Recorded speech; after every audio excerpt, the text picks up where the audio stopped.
Hello all my crafter, আজকে আমি তোমাদের জন্য নিয়ে এসেছি স্টিকার মেকিং এর লং ভিডিও। এটি দেখার পর তোমরা খুব সহজে যে কোনো স্টিকার মেক করতে পারবে। তো আমি এখানে তোমাদেরকে দুইটা পদ্ধতি দেখাবো। প্রথম পদ্ধতি হলো আমি এখানে কাওয়া স্টিকার প্রিন্ট করে নিয়েছি, আর দ্বিতীয়টি হলো তোমরা গুগলে গিয়ে সার্চ দিবা প্রিন্টেবল কাওয়া স্টিকার্স, তাহলে দেখবে অনেকগুলো স্টিকার্স চলে আসবে। এরপর তোমার পছন্দ মতো যে কোনোটি ডাউনলোড করে নিবা। ডাউনলোড হলে এবার পেপার কপি ট্রেসার নামে অ্যাপসটিতে গিয়ে ফটোটি ওপেন করে নিতে হবে।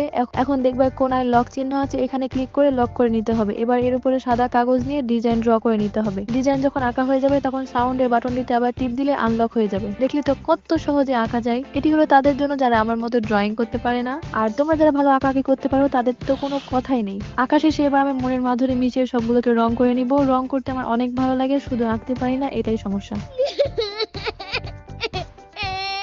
আমার তরমুজ খেতে অনেক ভালো লাগে, তাই তরমুজটি একটু মনোযোগ দিয়ে আঁকছি। এরপর আঁকছি আইসক্রিম, যা আমার সবচেয়ে ফেভারিট। এখন ঠান্ডাতে আমি আইসক্রিম খেতে পাচ্ছি না অসুস্থ হওয়ার ভয়ে, নইলে আমাকে কে পাই। যাই হোক, হাতে আঁকানো গুলোকে রং করার পর এবার আমি প্রিন্ট করা ডিজাইন গুলোকে রং করে নিচ্ছি। আমি কোন গাধাকে যে প্রিন্ট করতে দিয়েছিলাম, কিছু কিছু ডিজাইন এত বড় সাইজ করে প্রিন্ট করেছে কি বলবো। যাই হোক, তার মাথা ফাঁকা বাদ দিই। সবগুলোকে রং করা শেষে এবার আমি টুকটুক করে কেটে নিচ্ছি সবগুলোকে। এই পার্টটি আমার একদমই ভালো লাগে না, কারণ আমার ধৈর্য এবং সহ্য দুটি অনেক কম।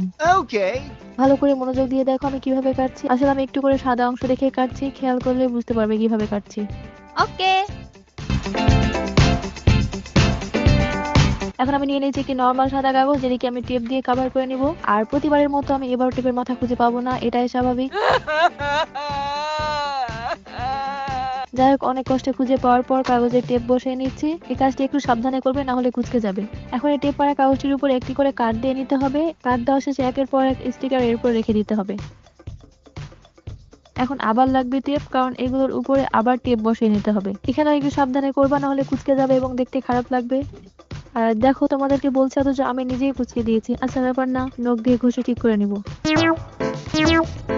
তোমরা ভালো করে বুঝেছো কিনা এজন্য আমি আবার শুধুমাত্র একটা বানিয়ে দেখাচ্ছি। দেখো, টেপ বসানো কাগজে একটি কাট দিয়ে নিলাম। এবার আঁকা ডিজাইনটিকে এর উপরে রেখে দিতে হবে, তবে একদম শেষ থেকে রাখবে না, সবসময় চারপাশে একটু জায়গা রাখবে। এখন এর উপরে আবার টেপ বসিয়ে নিচ্ছি, ঠিক যেভাবে আগে করেছিলাম সেভাবে। এখন এই সবগুলোকে কাটার পালা। আর এটি হলো সবচেয়ে গুরুত্বপূর্ণ পার্ট। তুমি যদি এই পার্টটি ভালো করে না দেখো, তাহলে তোমার স্টিকার লাগবে না। তখন কিন্তু আমাকে বলবা না যে মিথ্যা শিখিয়ে দিয়েছি। তাই একটু মনোযোগ দিয়ে দেখতে থাকো। আর বলে রাখি, তোমরা যে কোনো কাগজ এবং যে কোনো রং ইউজ করে এগুলো তৈরি করতে পারবে, এটা নিয়ে আলাদাভাবে কোনো প্যারা নিও না। এবার দেখো, এই যে স্টিকার আছে এগুলো একদম গোড়া থেকে কাটবে না, অবশ্যই কিছুটা জায়গা রেখে কাটবে। আমি কিভাবে কাটছি দেখলেই বুঝবে। সাইডে জায়গা রেখে কাটার কারণ হলো ওই অংশটাতে টেপ লেগে থাকে, এবং আর ওটার কারণে স্টিকার গুলো আটকে থাকে। এখন যদি তুমি একদম গোড়া থেকে কাটো, তাহলে তো স্টিকার লাগবে না, এটাই স্বাভাবিক। তাই তো বললাম একটু ভালো করে দেখো। ওকে।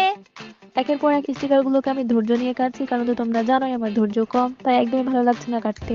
যাই হোক, অবশেষে আমাদের কাটাকুটি শেষ। এখন তোমাদেরকে ইউজ করে দেখানোর পালা। কি আনন্দ লাগছে স্টিকার গুলো তৈরি হওয়ার পর। যদি স্টিকার গুলো আমার থাকবে না, কিছুক্ষণ পরে নিয়ে আসে সবগুলো নিয়ে চলে যাবে। দেখো, কাঠ থাকার কারণে কত সহজে তোমরা পিছনের কাগজটা পিল করতে পারবে। এখন এটি আমি আমার একটি কিউট ডায়েরিতে বসিয়ে দেখাচ্ছি।